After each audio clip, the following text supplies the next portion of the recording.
le projet sur le déploiement de cette méthodologie. Très bien, merci Emmanuel. Donc aujourd'hui, je vais vous parler de comment on peut générer automatiquement une combinatoire de tests optimisés pour relever les défis du test de véhicules autonomes. Donc, juste un mot sur la société. Donc, All4Tech, on existe depuis 20 ans et on a 3 logiciels principaux qui sont Matelot, donc Model Based Testing, test dirigé par les modèles en français, mais aussi Safety Architect, un outil de Model Based Safety Analysis pour faire de la sûreté de fonctionnement avec un modèle. Et enfin, un troisième outil qui est Cyber Architect, basé aussi sur un modèle et qui permet de faire de la cybersécurité. Donc les travaux présentés ici sont issus de plusieurs projets de R&D, des FUI, comme le projet Covadec, et aussi principalement le projet SVA, présenté par Jean Von Franck, avec l'ensemble de ses partenaires ici. Et par ailleurs, cette méthodologie est déployée chez Renault-Nissan pour générer donc, une variabilité pour tester les véhicules autonomes. Donc, quelle est la problématique quand on veut faire du test de véhicules autonomes? C'est qu'il va falloir, on va avoir face à un ensemble de familles d'environnements que l'on va vouloir modéliser et pour pouvoir simuler le véhicule autonome dans son environnement, on va avoir différentes familles. Donc on va pouvoir avoir par exemple le weather, tout ce qui est météo. Et donc, si vous voulez faire une combinatoire au sein de la météo, vous allez avoir le soleil, la pluie, et il peut y avoir par exemple 1004 tests possibles par rapport à la météo. Si vous ajoutez la famille des infrastructures routières, on va avoir à nouveau 1000 possibilités, par exemple, de routes que vous pouvez avoir, des tournants, des verts. Et donc, si vous associez ça avec la météo, ben, on a 1 million de cas possibles. Si on rajoute ensuite tout ce qui est règles, code de la route, toutes les limitations, toutes les interdictions, on va rajouter donc encore 1000, donc ça fait 1 milliard de possibilités. Tous les types de véhicules que l'on peut avoir, donc on est à 1 milliard. Les scénarios qu'on peut rencontrer sur la route, donc les scénarios avec les comportements des autres véhicules, les cut-in, les cut-out, eh bien, on va passer à 1 milliard. Tout ce qui peut se passer dans le système, on retire sa ceinture, on prend la main sur le volant, on n'a plus d'essence, voilà, on arrive à des trilliards. Et si on ajoute encore les événements, les vaches, les poulets sur la route, ça va ajouter encore beaucoup de cas. Donc là, on a un exemple avec ce grand nombre, mais dans la réalité, ce nombre est encore plus important. C'est-à-dire qu'on pense que c'est peut-être 10 puissance 100, 10 puissance 200, sachant que dans la réalité, c'est réellement infini, parce que ça, c'est si on décompose les variables en classes d'équivalence, et donc c'est déjà une abstraction et une simplification. Donc pour résoudre cette problème de combinatoire, ben, on peut faire donc, du roulage en réel, donc de prendre un véhicule et aller dans la rue, un véhicule autonome, et de faire des tests. Mais la couverture de test, elle est quand même difficile à mesurer, puisque en fait, en fonction de l'endroit où vous roulerez et en fonction des événements que vous allez rencontrer, ben, vous n'aurez pas forcément l'ensemble des cas qui peuvent arriver, et c'est difficile de mesurer la couverture. Et par ailleurs, ça prend beaucoup de temps. On a parlé de presque de milliards de kilomètres à faire, donc ça coûte très cher, et c'est pas évident, surtout dès qu'on fait une modification sur le système, de revalider comme ça. Donc, ce qu'on fait dans le projet SVA, dans d'autres projets de R&D, et chez Renault-Nissan aussi, c'est qu'on va donc faire un modèle de l'environnement qui est fait avec le logiciel Matelot, le logiciel de Model Based Testing, et on va générer des scénarios valorisés qui vont être simulés dans un logiciel qui s'appelle Scanner, de la société AV Simulation, de façon, on peut vous retrouver la même vidéo que vous avez vue juste avant, de générer des cas. Alors, comment ça fonctionne? Donc, avec Matelot, en Model Based Testing, on peut partir des exigences du système, donc on peut avoir des exigences qui peuvent être structurées ou en Word, et on va essayer ensuite de réfléchir sur comment on peut couvrir ces exigences en agissant sur l'environnement. Donc on va se poser des questions sur quels sont les états du système qu'on veut tester et quelles sont les stimulations que je peux faire dans l'environnement pour agir sur les capteurs de façon à faire comporter le système dans l'endroit où je veux le faire aller. Et on va définir un modèle composé d'états transition, donc je reviendrai sur le modèle, sur ce qu'on met dans ce modèle-là, qui va représenter à la fois les stimulations possibles de l'environnement, mais aussi le comportement des autres véhicules et du résultat attendu du système autonome. Ensuite, on va pouvoir utiliser une base de données de terrain existante et on va pouvoir, en appuyant sur un bouton, générer automatiquement des cas de tests qui permettront d'être exécutés.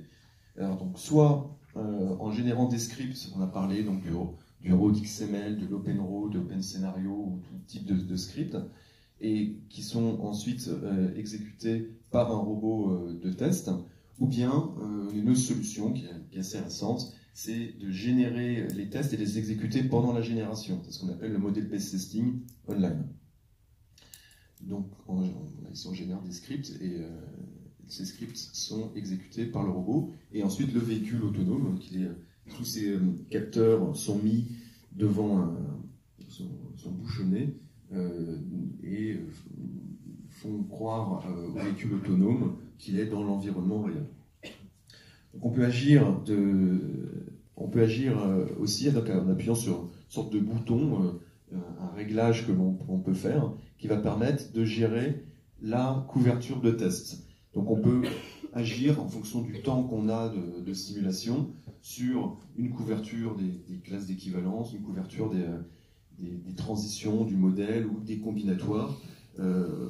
Et donc il y a des algorithmes dans Maqlo qui vont permettre de faire la meilleure couverture de tests par rapport à des risques ou des usages par rapport au nombre de cas de tests que l'on veut générer. Donc en limitant le cas de test avec la meilleure couverture. Et donc on peut régénérer autant de cas de tests que l'on veut, et ces cas de tests, on peut soit les exécuter online, soit les transformer en script. Ensuite, comment on fait le modèle? Alors en fait, on définit, c'est une démarche que l'on a mis en place sur les projets dont je vous ai parlé, donc on a décomposé l'environnement en plusieurs familles, que l'on peut appeler parfois des clics mathématiques. Donc on peut avoir la météo, les infrastructures routières, tout type de famille. Et dans chaque famille, on va faire un modèle Maqlo, un sous-modèle, qui va être décomposé sous forme de classes d'équivalence. Donc en fait, les classes d'équivalence, c'est on va évaluer tous les paramètres de l'environnement et on va décomposer chaque paramètre en plage de valeurs pour lequel on considère que la plage, n'importe quelle valeur dans la plage a agit le même comportement sur le système. Et ces familles, on va les regrouper donc dans des sous-modèles, et chaque sous-modèle peut utiliser des données qu'on a tirées préalablement.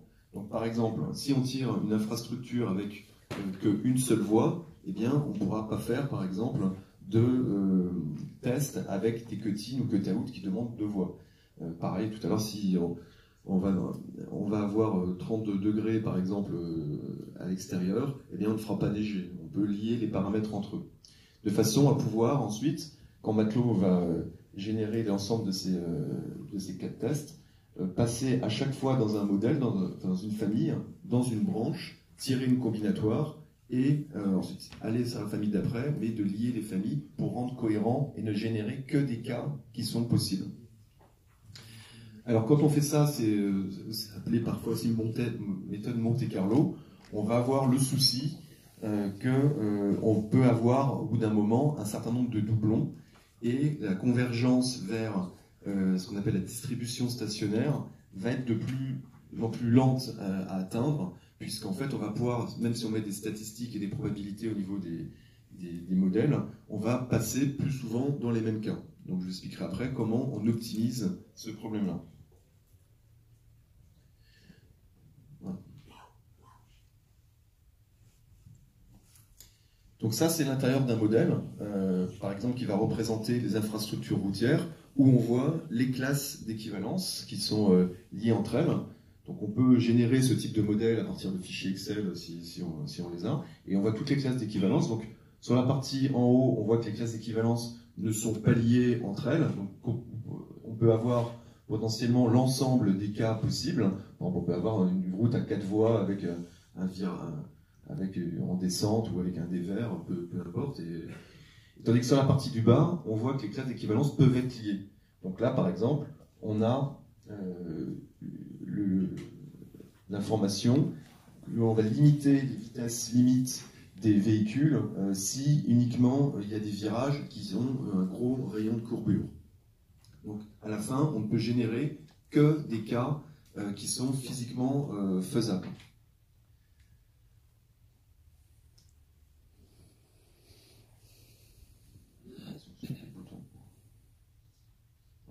Ensuite, dans d'autres modèles, on va représenter les différents scénarios et comportements des autres véhicules. C'est ce qui nous intéresse le plus. Donc on va identifier des cas, on a identifié entre 50 et 100 cas à risque. Par exemple, on va faire un zip-in, c'est quand un véhicule rentre sur une voie, un zip-out, le véhicule en haut, là, il va sortir de la voie. On peut faire un cut-in, un autre véhicule vient s'insérer devant nous, un cut-out, le véhicule devant nous sort du tracking du radar. On peut ajouter des événements comme un piéton ou un objet qui peut tomber sur la route. Et l'objectif, c'est de faire après, pour chaque scénario, un modèle possible qui pourra être aussi choisi aléatoirement en fonction de ce qui se passe dans la scène. Et on va appeler donc ce modèle, bon, si on n'a que 2 ou 3 voies ou plus, on pourra appeler les modèles de cut-in, cut-out, mais si on n'a qu'une seule voie, tirée préalablement, on pourra faire que des tests type ACC. Ensuite, ça, c'est à l'intérieur d'un scénario, donc ça, c'est l'exemple d'un cut-in. Donc Matelot va pouvoir gérer certaines variables de la simulation. Donc par exemple, là, pour un cut-in, on a le véhicule rouge qui va se mettre devant le véhicule vert, les véhicules égaux. Et donc on va gérer par exemple les interdistances, on va séparer par exemple l'objectif de chaque test de dire le véhicule rouge va arriver dans la zone de collision ou juste devant ou dans une zone sécurisée.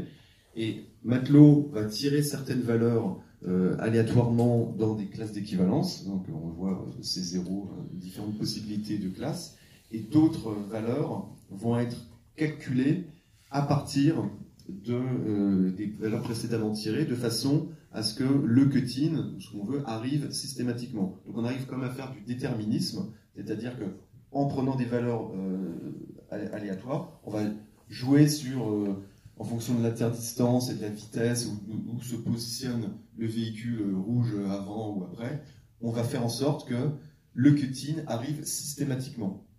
Et que les valeurs limites des minimum et maximum de ces variables peuvent être aussi calculées en fonction de ce qu'on a tiré avant. Par exemple, si on a fait de la neige, eh bien, l'accélération maximum latérale, elle sera plus faible que si c'est sur du sec. De façon à ce qu'on puisse générer des combinatoires qui soient assez proches de ce qu'on peut retrouver en vrai dans la physique. Ensuite, comment optimiser les combinatoires? Donc, on a vu tout à l'heure que cette méthode, elle fonctionne, mais le souci, c'est qu'on va avoir des doublons, et on ne va pas forcément mettre l'accent là où on a le plus de risques. On peut mettre des probabilités, comme on a vu sur les classes d'équivalence, c'est-à-dire qu'il y aura plus souvent des lignes droites que sur des lignes blanches, mais au niveau de la distribution de la combinatoire, eh bien, avec la méthode que j'ai présentée juste avant, on ne peut pas mettre plus l'accent sur une famille plutôt qu'une autre. Donc là, on utilise une méthode qui est issue d'un projet aussi de R&D qu'on a fait avec des constructeurs ici, PSA, Renault, le projet Covadec. On utilise la méthode d'échantillonnage de Gibbs qui va permettre de donner un poids au niveau des familles, ce qu'on appelle des clics en mathématiques. Donc là, par exemple, on a une sorte de roue qui tourne, Et en fait, on a sur ces trous des secteurs. Par exemple, là, l'événement, il est moins important que le scénario. Ça veut dire que la représentativité de la combinatoire de l'événement, on peut, pour chaque famille, mettre un coefficient qui va donner plus d'importance au niveau de la combinatoire. Et donc, ici, donc je redonne un autre coup de roue, comment ça fonctionne? En mettant par exemple, il va choisir route et il va juste changer au niveau de la combinatoire la route. Et donc il va garder les anciennes combinatoires qu'il avait tirées préalablement. Et donc si on retourne, donc il y aura plus de chances d'aller là où il y a plus les plus grands secteurs, par exemple le scénario, donc il va juste changer le scénario. Et il gardera encore les anciennes combinatoires des autres familles qu'il avait tirées préalablement, et ainsi de suite. Donc si j'en fais encore une dernière fois, là, ça fait encore scénario, il ne change que scénario. Et donc l'intérêt de cette méthode, c'est que ça va permettre de faire plus de combinatoires là où vous avez plus de besoins. Et donc, du coup, de pouvoir mettre l'accent sur ce qui vous intéresse le plus. Et comparer ça avec la méthode Monte-Carlo, en fait, on observe et on a calculé que cette méthode permet de converger de façon géométrique vers la distribution stationnaire, on dit qu'elle converge vers pi, tandis que la méthode Monte-Carlo, elle est asymptotique vers pi. Donc c'est beaucoup plus rapide, et donc ça permet de réduire de façon importante le nombre de cas de tests à faire. Comment ça fonctionne dans Matelot? Donc, on retrouve les familles qu'on avait préalablement, qui étaient avant linéaires, sauf que là, les familles, on va les tirer les unes après les autres, et à chaque fois qu'on en a tiré une, on reprend les valeurs qu'on avait tirées préalablement. Donc, sur un modèle Matelot, on va retrouver les familles, et on aura une sorte de boucle. Bon, alors, on va retirer au cas de test d'après la même famille, qui on va retirer d'autres familles, mais en gardant les données d'après, via une boucle entre les cas de test. Et ça permet, donc, on a démontré de façon mathématique, donc c'est l'INRIA qui a fait ça, qu'on convergeait de façon très rapide vers la distribution stationnaire, et qui permettait de donner un ordre d'idée qui permettait d'avoir des facteurs très importants de réduction de combinatoires, si on a bien sûr les probabilités et les points à mettre sur les différentes familles. Si vous mettez que tout est TQ probable, cette méthode ne sert à rien.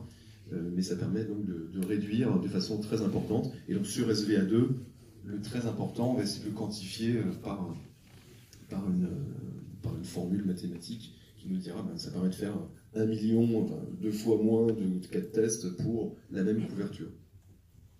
Et enfin, un résultat, pour retrouver aussi les mêmes vidéos, donc on peut voir le modèle qui tourne et qui passe à l'intérieur des différentes familles et les classes d'équivalence, et le résultat, on peut voir le changement de luminosité, ou faire neiger, arrêter de neiger, et aussi une possibilité de voir l'ensemble de ces cas de tests s'exécuter simultanément. Donc, pour information, actuellement chez Renault, on utilise Matelot, et il commence à générer plus de 100 000 cas de tests, et l'objectif c'est d'en faire à court terme au moins 1 million. Donc on a fait des évolutions sur l'outil, on arrive à en générer 100 000 à l'heure.